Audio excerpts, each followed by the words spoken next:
Always wanted to be in a Western.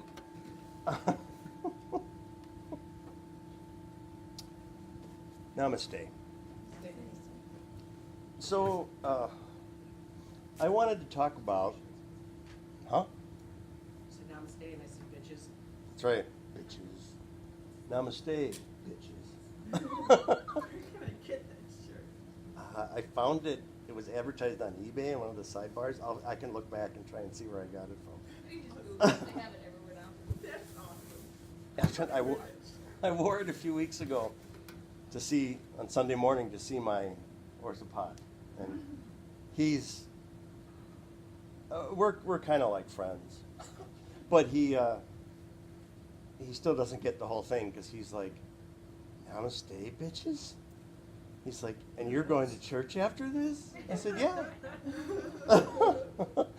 So, which speaks to the topic, which is discovering your spiritual path. And I think it's one of the most commonly misunderstood, most commonly criticized for all the wrong reasons thing that there is. And I kind of liken it to this experience in my first church where I had the misfortune of having one at least of the founding physicians from Waukesha Memorial Hospital as part of my congregation.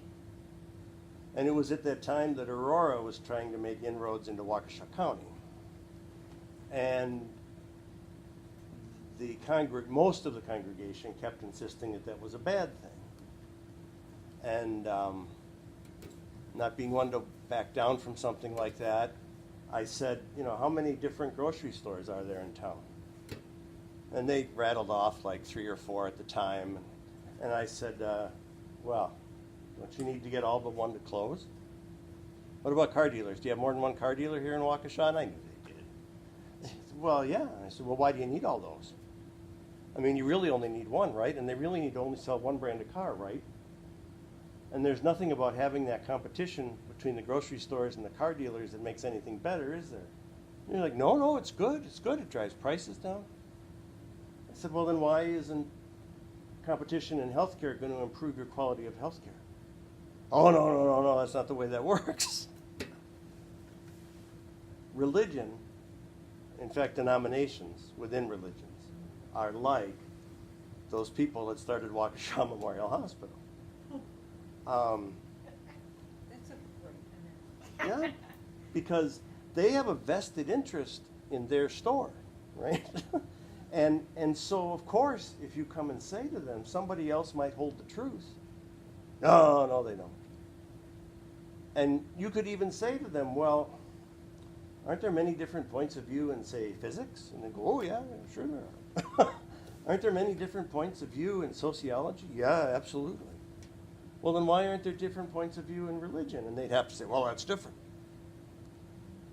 And no, it's not.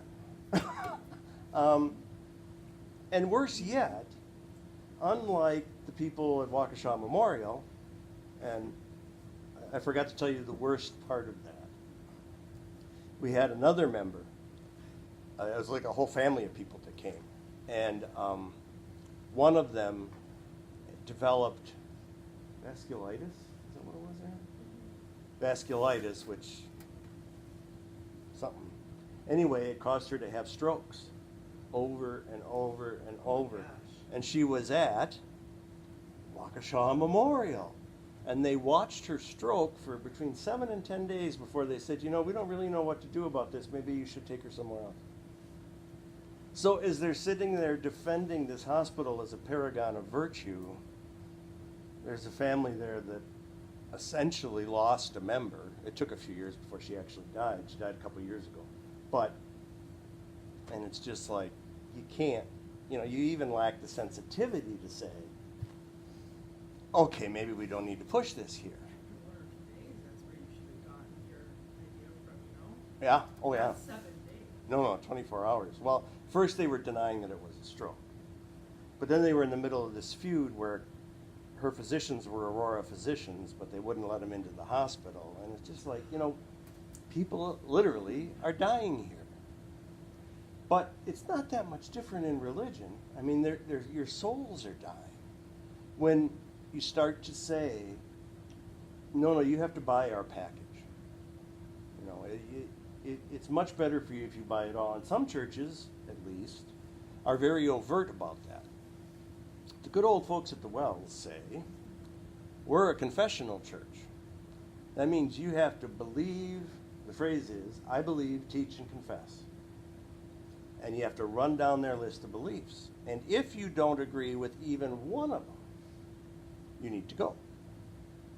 But, in truth, Catholic Church isn't that much different. I mean, there's some latitude since the Second Vatican Council, but if it says it in the Catechism, that's the truth. Now, and of late, there's been more room for conscience, but on the other hand, there's the other extreme. Believe whatever the hell you want. And I've certainly been accused of that. But I want to say no, because part of being in community is that if any of us come up with some whacked out belief, and we're free to hold it and come here and say it, but other people are going to look at you and say, really? You know, if you start coming in singing I Believe I Can Fly, and you mean it, Can we do a field trip to the Church of the Flying Spaghetti Monster? yeah, well, Fun. Where is it? we, I don't remember, but that would be fun. That would be fun. Kusala Biksu is a Korean Zen monk in Koreatown in LA, who's great fun because he's from Wisconsin and you can still hear it in his voice. But he always talks about the Church of the Flying Spaghetti Monster. And he plays the ukulele and sings Zen songs to classically Christian hymn tunes. That's Nothing. awesome. That's awesome. Yeah, he's a lot of fun. Who's that? His name's Kisala Biksu. If you look up, I think his thing is called Urban Dharma, but I'll find it. He's a cool guy. And he talks about Wisconsin. But he's kind of doing exactly what I'm talking about, because what's he doing? Well, he's taking tunes that are familiar from the Christian tradition, he's taking ideas from Zen, and he's bringing them together. And that's kind of what Thomas More, Thomas More, he's the care of the soul guy, not the guy that lost his head. By King Henry? King Henry, I think it was Henry VIII got Thomas More, who was the Roman Archbishop of Canterbury. Thomas More is great in everything. I like his articles in Spirituality and Health, but he kind of drones on in his books. And A Religion of One's Own is really good because he recommends this whole number of practices from any kind of tradition. And then he turns around and kind of implies that he does all of them, which is where he starts to stretch credibility for me, because he'd never have time to eat if he did all this stuff he says he does. But, and what I really plan on doing is over the next few weeks talking about how we craft different components of that. But he said, when he talks about it going farther and faster with the aid of the traditions, I think what he's talking about is kind of like what I do when I do weddings. The weddings I do are planned from scratch. But if I walked up to somebody and said, I need you to plan a wedding from scratch, here's a blank piece of paper, go ahead and write down what you want, it'd probably be pretty hard. So I give people like a 64-page book of samples and ideas. And as we look to craft our own spirituality or our own religion, it's helpful to have some idea of what somebody does, so we can at least say, yeah, that's really comfortable for me, or no, that's really terrible, or what person in their right mind would do that. I always think of the Dan Brown movie. Da Vinci. Yeah, Da Vinci Code. Okay. Where the guy had the leather strap with the spikes pointing inward and tightened it on his thigh. And I remember writing down, I got to add that to my list. But hey, if it works for you, more power to you. But it does help to grab those, and we need really to have the freedom to be able to say that doesn't work for me. When I was in process For seminary in the Episcopal Church, it was, by God, you need to pray the daily offices. And so every day you're praying morning prayer and evening prayer, yada, yada, yada. And it, some people love that. At different times in my life I've done it. I found it kind of confining. And if you're in a tradition that's a little too snug, it'll come back and say, no, you need to do that. That's what you need to do. Everybody needs to do exactly this in order to progress spiritually. And it's just not true. I mean, it's selling you the company line. Maybe you need to do something else. Maybe you need to do a certain practice for a while and then let go of it. I really like this Richard Gere conversation with the Dalai Lama. They left off the part here where at the end the Dalai Lama then called him mayonnaise. What? Mayonnaise. You got it. Somebody saw an officer and a gentleman.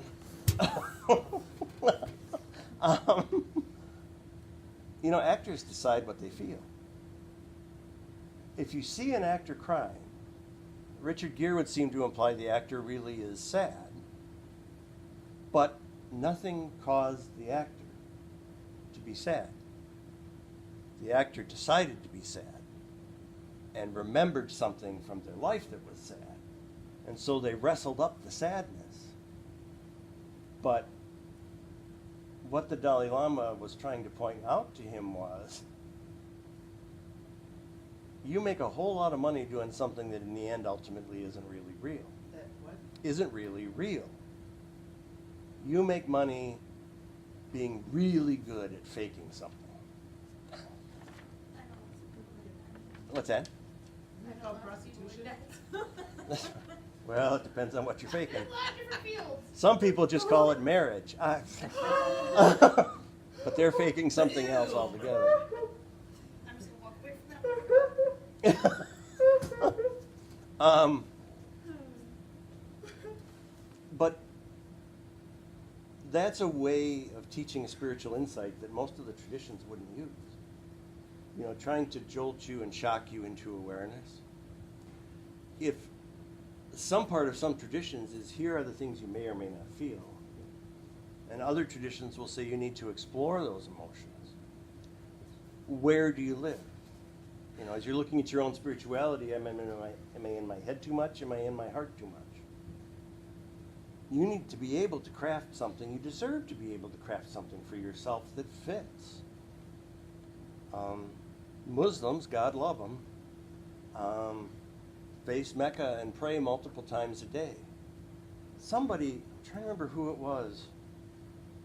I think there's a story about an imam and a rabbi having a conversation, and the imam thanks the rabbi for. It's going to be terrible because I'm not going to remember the details. Basically, because even though they have to pray 7 times a day, if it hadn't been for something Moses said, they'd be praying like 150 times a day. So, but neither one is right, and they both are. It depends on who you are and where you are. And I think when we try and fit into somebody else's spiritual shoes, they never fit quite right. We need to be able to feel free to experiment and try things and do things for a while and then drop them when they no longer suit us, because we change. And when religion says you can't do that, it's really playing God. It's really saying, we know what God wants and you don't. So here's what you're allowed to do. Yes? It brings up the point of the whole free will thing, because God was supposed to give us free will, and even though we're supposed to have this free will, we're still supposed to follow this, but we're supposed to freely do what we will. But we have to follow 1, 2, 3. Yet we have free will. It kind of messes with one another, because if you have free will, you should have the freedom to do what you will with your life and how you choose to live it, rather than, okay, well, God gave you free will, but you still have to do X, Y, and Z no matter what. But you have free will. Right. You have free will as long as it's something we tell you is okay. Right. I actually, I don't often, I'll engage with people I know, generally if there's like, kind of one of those moments where I'm like, really idiot, but, if there's something like that, I'll engage. I normally don't engage with strangers in terms of like, the controversial type. What if they give you candy? So, but the other day, I was in a store and I dropped something, and I was like, Jesus, and this guy starts, like, he puts down his phone, because he was on the phone, he's like, excuse me, goes off on this whole thing, he's like, if you believe that, you are called by God to do this and this and this, like, there's all these requirements attached to salvation, Oh. right, and like, that if I was going to heaven, it was this, that, the other, and just, like, throwing Bible verses at me, and I'm like, saved by grace, now it works. I was like, and it was just, I'm like, you know what? Like, He didn't like I when said- you I- said Jesus as a reaction to something happening to you. well, no, but I said though, I'm like my relationship with God, God's love for me doesn't have qualifications, requirements. There's nothing that I can do that's going to make him not love me. And, I don't have to do anything except, don't be an asshole. You could have told him it was an ejaculatory prayer and then watch him pale. I wasn't that quick. I think what we're dealing here is with someone who sees there being one absolute truth Mhm. and only one way to get to that absolute truth. So, Mhm. by virtue of having different hospitals or different car dealerships or different grocery stores, those are not offering, they are offering alternatives to the truth, the one truth. Mhm. And that's where they're coming from. Right. There's one true religion. And I think I've said before, nobody says, there's one true religion and that guy over there has it. It's always, there's one true religion and it's mine. It's true, they do that though. Yeah. Everybody Oh, does yeah. that.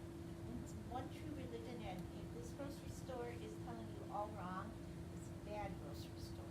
It's wrong. If you believe a different way, you are wrong. You believe a different way, you're wrong too, because there's only one truth. I'm sure it's my way. Mhm. 3:16. Yeah. 3:16. It says, let the guy sitting behind you in the end zone watch the damn game.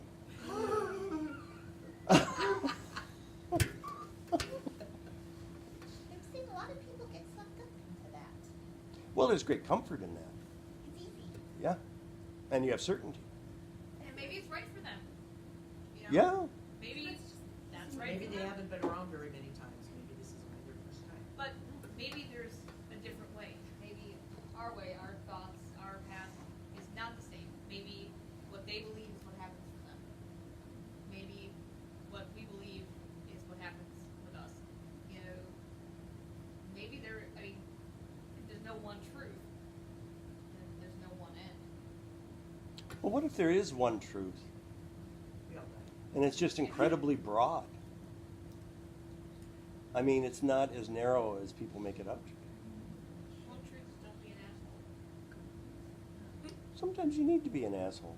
Do no harm. Love. Is there value then? The question is, if there's one truth, I label myself as such. I am a Christian, I'm a Catholic, I am a member of this parish. The difficult part in having interspiritual practice or inquisitiveness or awareness is, who are you? I'm sorry. I barely Who heard are that. you then? If I'm I'm not defined by. if I'm not defined by a religion, a parish, who am I then? Child of God. That's what I always say. What if I don't believe in God? You're a child of whatever What you if believe in. what if I'm an atheist Buddhist? Cool. That works for you. I would say I think that's too easy of an answer. I think we have to love our neighbor and be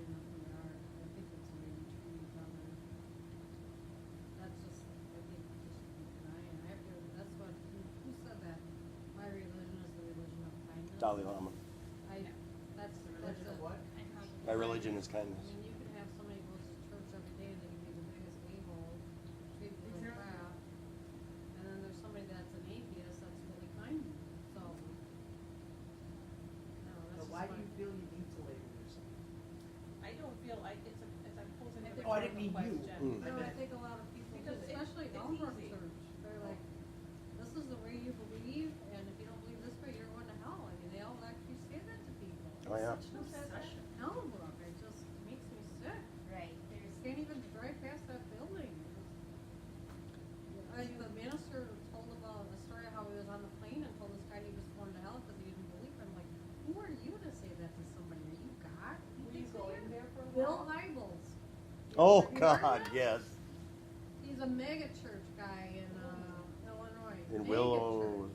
the Like Willow 7,000 place. people in this church. That's ridiculous. And that's what he told the guy on the plane.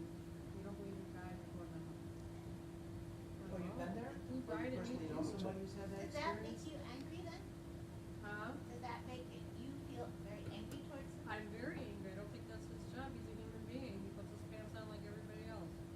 He has no right to tell somebody where their soul is going. I Yeah. don't think he's telling, some people are telling that to be powerful, but I think really some people are telling that Well, out it of does love. kind of say that in the Bible. I mean, you could argue that there's only one way, and that's through Jesus Christ. So then, where does that put the Buddhists and the Jewish? You know, where does that put everybody else? You can, It does say that in the Bible. there's a way to fix it, though. I mean, who is talking there, Jesus or Christ? Because they aren't the same. And if we assume that the Christ was talking, and what the Christ is the fully awakened, fully enlightened one. Because we know Jesus was not the biological child of God. But even if you want to hold on to that, okay, you can talk about the holy penis. This Christ has appeared, I believe, many times throughout history. Maybe, well, we don't know if Moses really existed, but okay, so let's just say Moses, Elijah, Muhammad, the Buddha.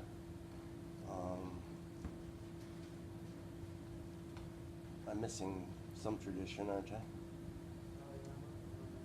Oh, yeah, you could argue that Dalai Lama is a Christ. And so if it's the Christ and not Jesus of Nazareth speaking, even though the Christ dwelled in Jesus, then yeah, that fully enlightened, fully awakened, fully aware, fully one with divinity essence, yeah, I think maybe that is the only way.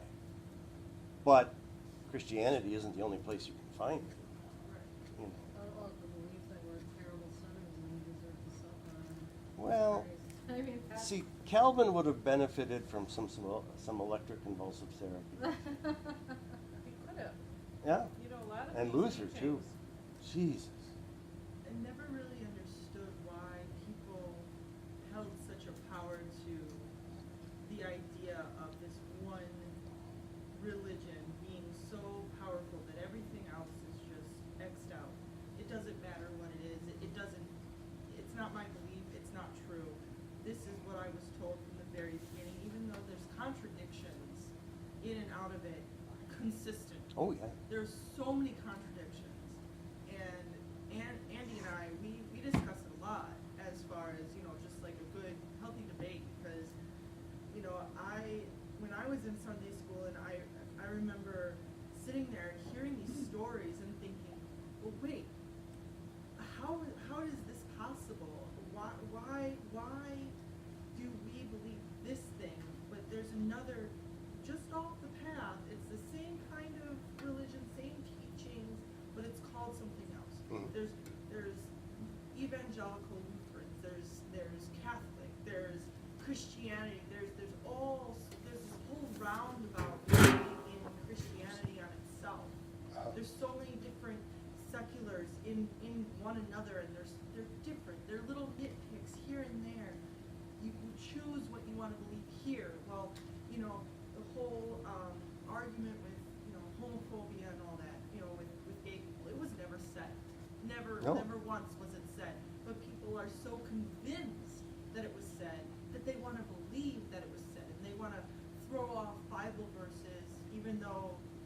nothing to do with this, but you're way off on this path. Mhm. And it was always very confusing to me why when you're telling me to love thy neighbor as thyself, are you turning around and telling me I'm going to hell for who I love? Mhm. Or I'm going to hell because of X, Y, and Z, or because I choose to cut my hair, I'm going to hell. That has nothing to do with anything. I know I'm a good person. I shouldn't have to, all of these different nitpicks aren't who I am. I am a good person because I believe I'm a good person, and I choose to do the right thing rather than wrong thing, and I don't need one part of a religion telling me that I'm not a good person because they believe I'm not a good person. But I'm obviously doing all of these good things. I It doesn't, you know? I really don't think that some people have the intellectual capacity to evaluate all that stuff. And if somebody says, here, this is the right path, they said, oh, okay, and they'll take it. And they just They don't can't see think so for themselves. narrow. They can't think for themselves. They can't think for themselves. There's some comfort, I think, in all those rules. Well, absolutely, there's a It's lot not of for me, comfort. so, I judge them as bad as they, I think it's terrible how they judge people. I don't think But that's then what God again, we taught are us. judging them for judging us. I am judging them Yeah. for judging, yes, I'm So- aware of that, I But pray that's- about that all the time. That's judging the behavior and not the belief, really. Right. Because you can hold the belief that only people that look and act and feel like me go to heaven. As long as you keep your damn mouth shut, you're not bothering anybody. Right. Nipples, I call it nipples to knees theology. The only thing we worry about is what happens between nipples and knees, right? Right. And I think it's because, at the risk of sounding really cynical, those are the two big things that conservatives love to rail on: abortion and sexual orientation. Yeah. Okay? I'm a man, I don't have a uterus, so I've never had an abortion. Number two, I'm a man, here's my wife, let's not talk about what I do on the DL, obviously I'm not gay. And so church leaders, I think, gradually shaped things into. These are the two big ones that matter because the leadership could claim then, being mostly male and mostly married, that obviously I don't do it. But wouldn't they be damning themselves though? Because I mean, if you're true churchgoers and Bible thumpers and all that, okay, you're telling me I'm going to hell, but yet the only one who's supposed to judge me is God.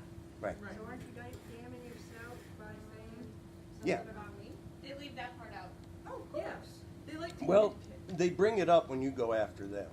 Nobody can judge your heart, but They're gonna try. yeah. How Hey. do you respond to this statement? It's not you. That the problem with our society today is that we have no religion, that we've lost religion. Problem with our society today is religion has lost us. I like that. It's not you, because I heard this when I was growing up 30 years ago. Right. It's the drugs, the crime. It's because we've lost religion. But it's always been there. It hasn't gone anywhere. I'm reading a There's book. perception. I'm reading a book called Island of Vice. It's about Teddy Roosevelt being a police commissioner of New York in the late 1800s. Because I am that kind of exciting fucking guy. Anyway, oh my God, New York City in the late 1800s. Oh my God. Like every other house was a brothel. Every other house was an after-hours bar. I'm trying to think of like that movie Streets of New York with Leonardo DiCaprio. I'm trying to think when that took place. I didn't see that because I don't like Leo. But I don't particularly either, but I just remember an elephant walking down the street in New York. no, I couldn't. But I mean But that that's a city good- was it's rife. perspective, with- right? Military parade. I think to your point, you bring perspective. That's important. It was a nipples to knees nightmare. I mean, Yeah. New York City, and that was 120 years ago. So, no, things really aren't any different, And they're not any worse. and they're not any worse. The It's just that specifics we might hear have about it changed. From all over now. Yeah. We have instant access. Yeah. From all around the world. What's even more interesting is I was going to school at Grand Canyon, and they're Christian based. They're religious. online, so it did what I needed it to do Mhm. as far as the flexibility. But regardless, I took a history course. Was it U.S. history? And it was talking about how the people who came to this country first founded, which we never really founded this country on our own, but Right. it was to get away from the king and the queen and to get away from that religious holding.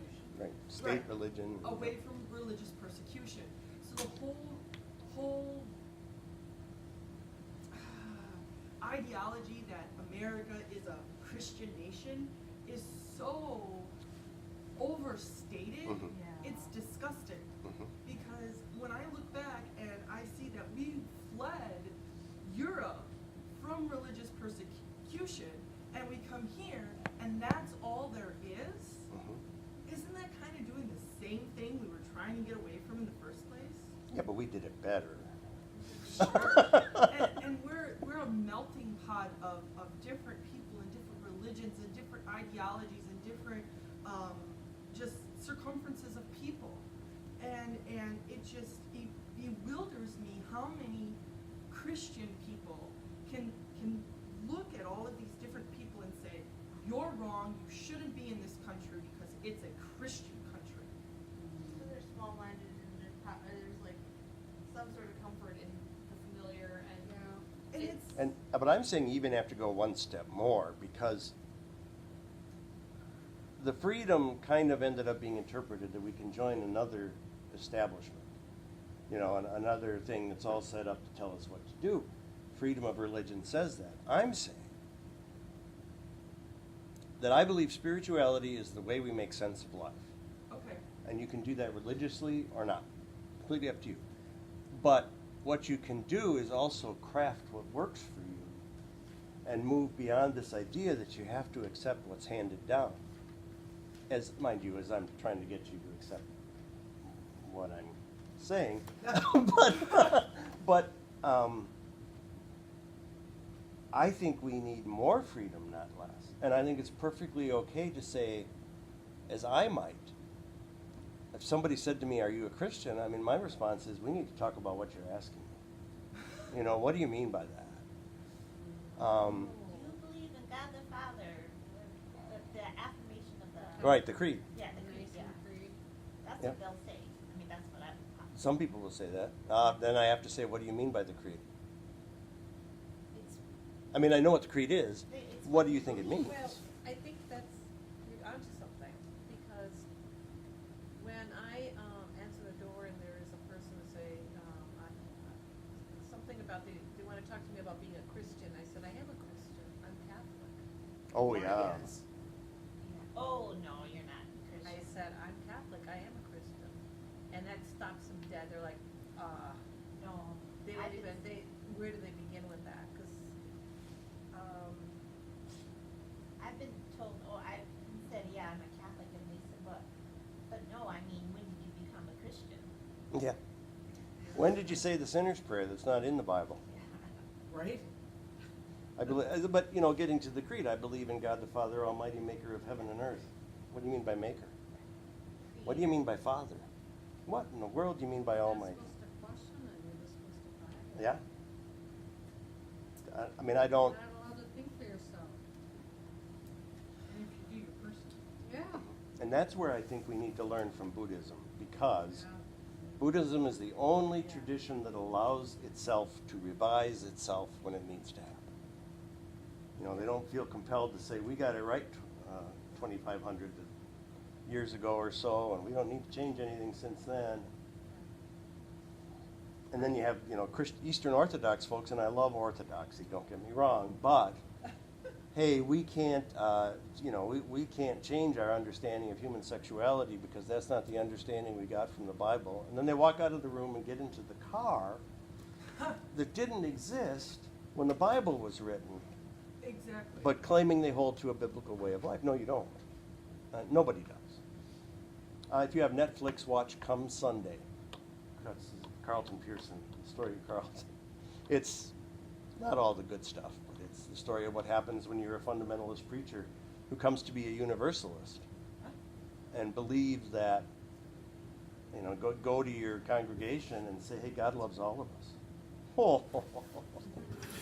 So Craig, this affirmation here is the one you wrote. Yeah, I think I found that somewhere. I found it. Might be a tweaked up one from the New Zealand Book of Common Prayer, maybe.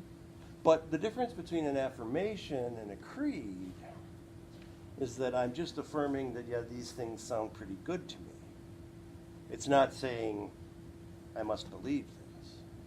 And if you, to me, the wording is really vague.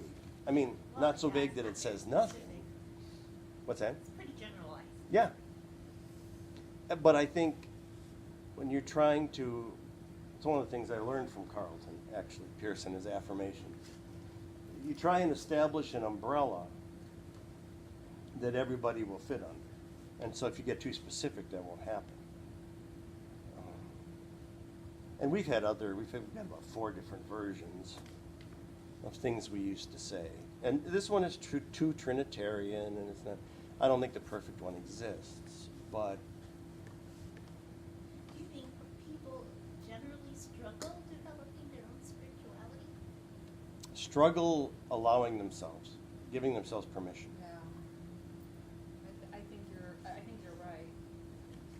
You know, the thing about that I've come to understand in my own spirituality is that as a Christian or a member of a sect or being a Catholic, there's so much emphasis on the other than God. And pray to God and He will take care of you. I just don't know that that's true, but when I started to investigate Buddhist practices, it gave me comfort to go within and understand where I'm at and honor where I'm at without having to rely on some external force. And I still struggle with that. Mhm. You know, we talk about, to your point, I believe in God. Let's talk about that. What does a God mean to you? It's an external force. It's logically, I can't wrap my head around that. And I've always struggled, even as a kid. Same here. You too? Mhm. Here. Like Is some your God external Harold? force. Right? My God Harold is that white guy with the beard and the big hair. That's Harold. I think I believe what I was taught as a 5-year-old or a 6-year-old in first grade Right. catechism. See, and I went to Sunday school, and they hated me there because I would always question everything. Like, My well, husband wait. got kicked out of Sunday school for that very reason. Well, and see, the worst part of it is that I went. There's a Lutheran, like evangelical Lutheran church that's just down 27th over there by the hospital, and that's the church that I went to growing up as a kid. And I kid you not, it was so uncomfortable for me to go to after school catechism or whatever you call it, because I would always be the one sitting on my own. I would always be the one, the awkward one, the weird one, the one that always questions everything, that never just accepts what I'm told and just does it. It's, but wait, I have more questions. This doesn't answer me.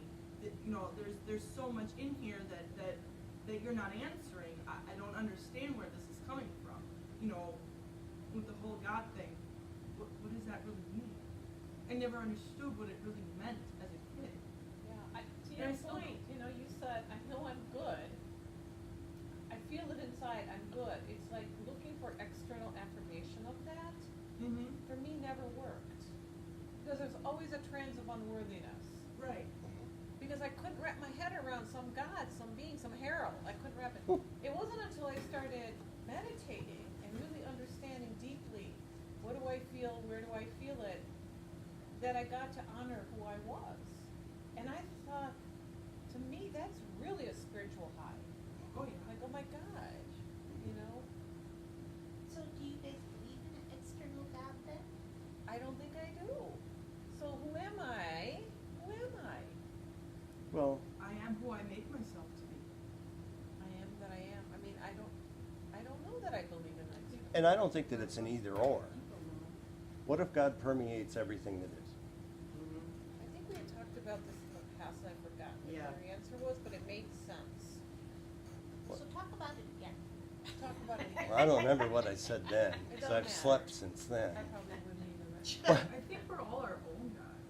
We all create our own life to be as what we create it to be. God, this magical person in the sky, can't tell you, all right, you need to go to school to get a good job, to make good money, to buy a house.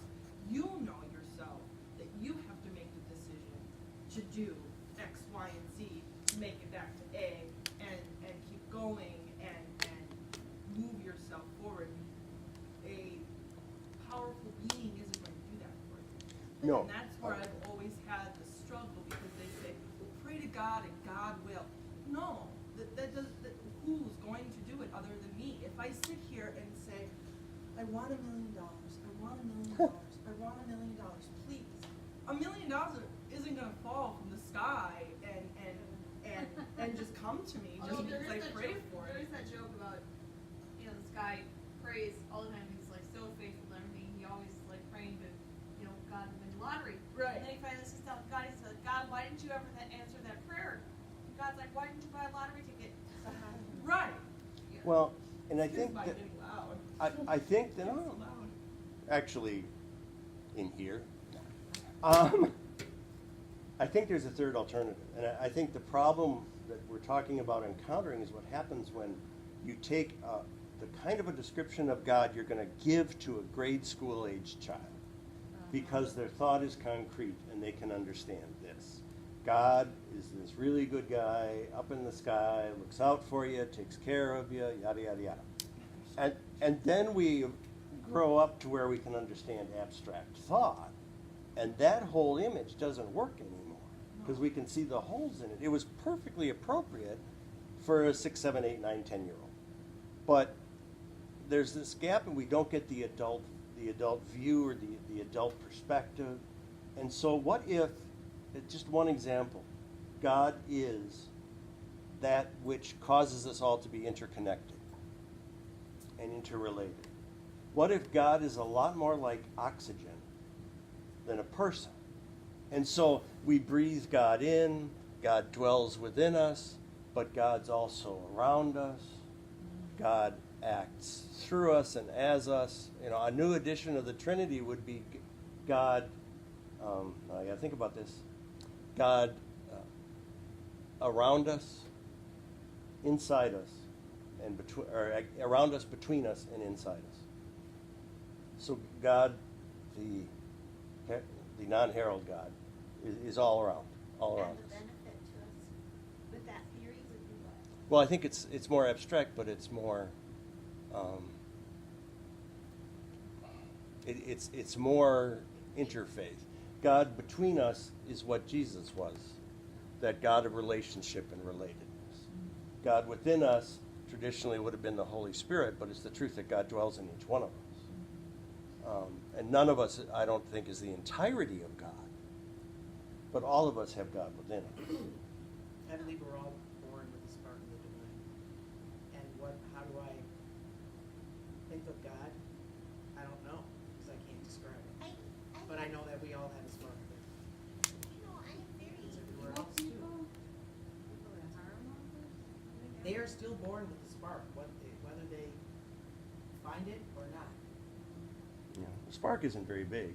I have such an interest in near-death experiences when everybody has that bright light. So I guess that's my idea of God, is that bright light, the ever-welcoming, full of love, joy you feel. That's what I see as God. Sure, why not?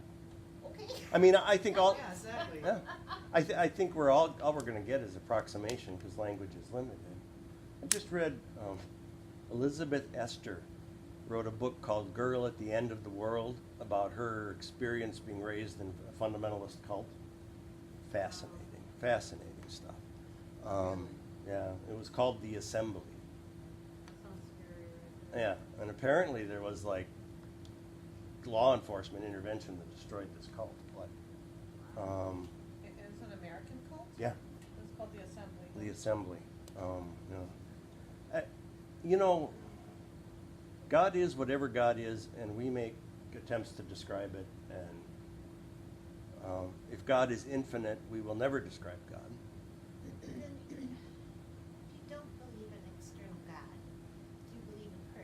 Well, I'm saying both. If I say that God is just in here, then that to me that gets close to saying I'm God. Right. But to say that God is, in the old language, both immanent and transcendent, both within us and around us and beyond us and everywhere, and I would say there's no place that God isn't, although we can choose to ignore that reality. But I would also say God doesn't have a body. So what do you think about prayer? What is prayer? What is prayer? What do you mean by prayer? I think I honestly feel that it's more, it's when we offer up our prayers here, it's kind of putting it out to the universe, that positivity. If there's some sort of positive, I don't, Cosmic energy. I mean, I don't, before, like, when I was younger and it was just, before I really started thinking about things, prayer was always, all right, pray, it's all like this direct hotline to God, which, yeah. It's funny because, like, that's the name we give him. And, but I think, when we offer up our prayers here, it's more just, it's asking to keep those situations, like, in our hearts, and, like, try to send whatever of the divine is within us, to send that out. It's started really to hard look to at it. explain. isn't Yeah, it? it's really hard to explain, but I That's don't, language. I don't look at prayer the way that I used to. Mm. It's more just, when I'm on my own. And, my mom, God love her, my mom tries to make me say his prayers at night, but, like, she's like, you gotta say it out loud. I'm like, no, you don't. Is God hard of hearing? Right? And so, and I'm like, Mom, there's no one right way. It's whatever works for you ultimately, is whatever, for your spiritual journey, your relationship with whatever higher power you feel is there, or if there's no higher power, just the universe, that it's, there's no one way to do it, there's no way, but I think prayer, in that respect, is important in that, like, on a personal level, because it does reinforce that relationship that I have, my personal relationship with my higher power. Divine. There's been some studies that have been questioned and some that seem credible that suggest that people who are prayed for recover faster from illness, even if they don't know they're being prayed for. That So whether it's an exchange of energy or ways we have of communicating that we don't know about. There's also been studies with cells that have been injected with cancer and then separated and moved as far as across the world. And they treat one set of cells and the other set recovers too. So I think the long and short of it is we communicate in ways we have no idea. You have no idea, you're right. I think there's more sets of dimensions that we don't Yeah. understand or can't begin to fathom. I watch a lot of movies, and talking about prayer reminds me of Bruce Almighty.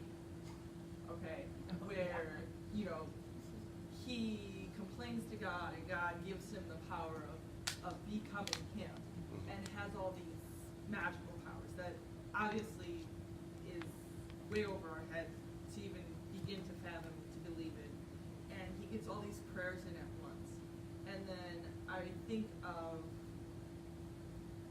the whole dimension aspect of, Sausage Party. Not sure if anybody saw that. It's kind of out there. But there's this idea that there's other dimensions that are in this universe that are in right where we're sitting, but it's not what we see. It's not how we can't perceive it to be true. And then another thought pops in my head about the mantis shrimp. There's a mantis shrimp that exists in this world that where humans are only capable of perceiving three primary colors, three sets of colors. mind that we would never be able to fathom to think about. Mhm. And this is where everything kind of interlopes, where, you know, there's all these different things that we will never begin to open our minds to, and it'll take years and years and years of really forming yourself to know what exists beyond this true realm of existence. You know, even though we exist on this plane, on this field of living, there's other fields all around us regardless. And, you know, I believe in the paranormal, in spirits, whether they be good or they not be good, you know, have that darkness to them. And there's different sets of that too. There's all these different, like, categories and subcategories and sub-subcategories of everything in this entire universe. Yeah. It just blows my mind. Well, it's like there's 500 cable channels, right? And I mean, it's a decent analogy because maybe we're living on channel 98, but at the same time, something's going on channel 125, and we can't see it because we're not tuned into it, but that doesn't mean it's not there. Right. I understand physics suggests that all time is one, that everything that's ever gone on is going on right now, that it's parallel. And this suggests that if there are past lives, people who remember their past lives can do so not because they remember past lives, but because those past lives and incarnations are going on right now. And somehow they are able to connect with themselves across those channels. Now, that's more physics than I can comprehend, but it certainly suggests that, yeah, we probably only are aware of a sliver of what reality is. From a religious aspect, I actually had a discussion with one of my religion professors, and because it was this whole thing, you know, Book of Genesis, whole scene with like Cain and Abel, and Cain kills Abel, and then he's gonna be banished from the garden. It's like, but you know, God, if you send me out there, the others are going to come after me. So you know, God marks them so that the others, and it's like, what others? You How know, did they get there? You know, and that was, It's just and Adam and Eve. you know, like Midrash will tell you that the others were the children of Eve, but not Eve, Lilith. So Lilith. From Frasier? Yeah. But the other, Lilith was Adam's first wife, but she refused. Lilith is in the Old Testament Torah. It was taken out of, King James. but It was taken out? yeah, Lilith, because she was created. Okay, if you read From the same soil. first Genesis, or Genesis 1, chapter 1, and Genesis chapter 2, they're both creation stories. Right. They're both different. There's one, it's different in Genesis 1.